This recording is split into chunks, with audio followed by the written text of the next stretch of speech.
I'm Molly McHugh, and this is DT Daily. Coming up, a fully loaded and bomb-proof smartphone is unveiled, post-apocalyptic gaming is taken to the next level, and an app that tells you what Fido's been up to. Whether you're the active type and need a rugged smartphone, or you're just clumsy, Samsung's new Galaxy S4 Active may be for you. It's a little bit chunkier than the standard S4, a little over a millimeter thicker, and you lose a few megapixels from the camera.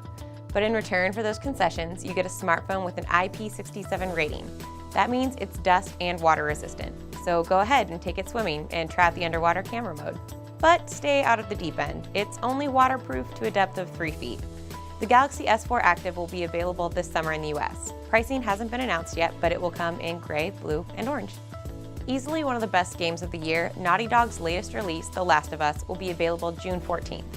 The story begins 20 years after humanity is scattered and forced into quarantine zones. It feels a lot like the brutally unforgiving stories from The Walking Dead, and the plot is just as compelling.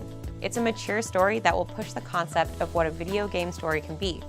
Gameplay, however, is not as stunning. It's not bad by any means, but you'll find yourself rushing through the gameplay to watch the cutscenes.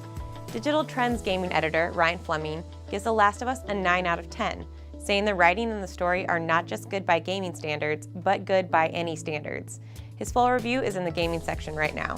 The wearable device market is more of a bandwagon right now, with everyone trying to jump on and get a piece. And a startup called Whistle is making sure man's best friend isn't left behind.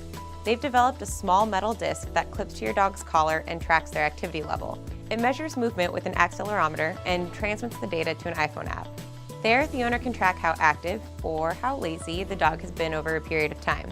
The most obvious use of this is to make sure you're taking the dog out often enough for exercise. But it can also detect both lessened activity and interrupted sleep, which could indicate that something's wrong. The device is said to last for 10 days on a single charge, and is slated to launch this summer for a retail price of $100. And that's DT Daily for today. We'll see you tomorrow.